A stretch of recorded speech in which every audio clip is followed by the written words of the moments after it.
Coimbatore special and my favourite ஃபுட்டான பருப்பரிசி சாதம் தான் இன்றைக்கி வந்து நான் செய்ய போகிறேன்.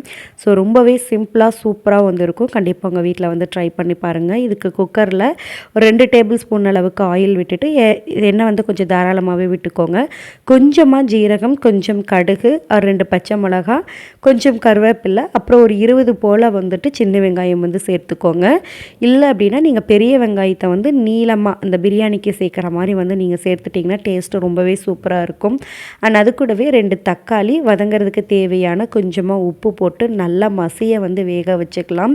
அண்ட் சிம்பிளாக ஈஸியாக டக்குன்னு வைக்கிறோம், இல்லை வேறு எங்காவது நம்ம டைமுக்கு நம்ம கிளம்பணும்னு நினைக்கிறப்பெல்லாம் இந்த டிஷ் வந்து ரொம்பவே நம்மளுக்கு கை கொடுக்கும்.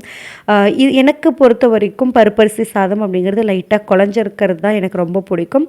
உங்களுக்கு வேணும் அப்படின்னா தண்ணி வந்து அளவு கரெக்டாக வந்து வச்சுக்கோங்க. இதுலேயே கொஞ்சம் மஞ்சள் தூள், அதுக்கப்புறமா பெருங்காயப்பொடி வந்து போட்டுக்கலாம். அரிசியும் பருப்பும் ஒன்றாவே ஊற வச்சுருக்கேன். ஒரு சுட்டி அரிசிக்கு அரை சுட்டி பருப்பு.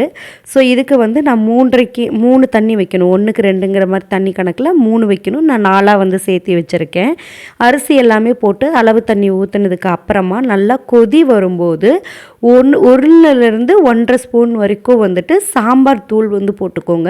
இது கண்டிப்பாக கொதிக்கும் போது போடுங்க, அப்போ தான் அதனுடைய ஃப்ளேவர் வந்து நல்லாயிருக்கும். அது நல்லா மிக்ஸ் ஆனதுக்கப்புறமா 1 டேபிள் ஸ்பூன் அளவுக்கு வந்து நெய் வந்து சேர்த்துக்கோங்க.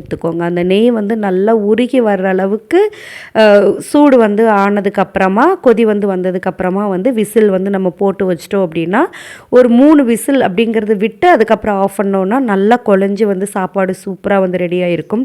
இதுக்கு சைடிஷாக உருளைக்கிழங்கு கத்திரிக்காய் வந்து பொரியல் பண்ணோம்னா அதுவுமே நல்லா பொரியல் மாதிரி இல்லாமல் நல்லா வணங்கி இருக்கணும். அப்படி இருந்தால் ரொம்பவே டேஸ்ட்டாக இருக்கும். இன்றைக்கி நான் வெறும் கத்திரிக்காய் மட்டும்தான் போட்டு பண்ணியிருக்கேன். எண்ணெய் ஊற்றி கொஞ்சமாக ஜீரகம் போட்டுட்டு கருவேப்பிலை போட்டுட்டு அதில் கத்திரிக்காய் வந்து ஆட் பண்ணிட்டேன். எண்ணெயில் நல்லா வணங்கணும். வணங்குறதுக்கு தேவையான உப்பு சேர்த்துக்கோங்க. நல்லா வணங்கினதுக்கப்புறமா நல்லா எண்ணெயில் மசிய வெந்து எண்ணெய் வந்து தனியாக பிரிஞ்சு வந்திருக்கணும். அந்த ஸ்டேஜில் கொஞ்சமாக கறி மசால் பொடி, சிக்கன் மசால் பொடி 2ல் ஏதாவது ஒன்று சேர்த்திக்கோங்க. அதுவும் சேர்த்துட்டு நல்லா எண்ணெய் மசாலாவில் ஒட்டுற மாதிரி நல்லா வந்ததுக்கப்புறமா அளவு தண்ணி வச்சு வந்து ஆஃப் பண்ணிக்கோங்க. ரொம்பவே சிம்பிளான ஒரு டிஷ் தான். ரொம்ப ஈஸியாக வந்து சீக்கிரமாக செஞ்சு முடிச்சிடலாம். ஸோ கொலகொலப்பாக இருக்கிற பருப்பரிசி சாதத்துக்கு நல்ல காரசாரமாக இருக்கிற கத்திரிக்காய் பொரியல் ரொம்பவே டேஸ்ட்டாக வந்து இருக்கும்.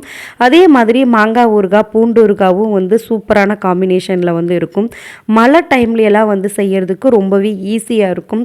அண்ட் நம்மளுடைய கெஸ்ட் யாராவது சடனாக வீட்டுக்கு வந்துட்டாங்க அப்படின்னா ஈஸியாக வந்து நம்மளுக்கு வந்து இதை ப்ரிப்பேர் பண்ணிடலாம். ட்ரை பண்ணி வந்து பாருங்கள்.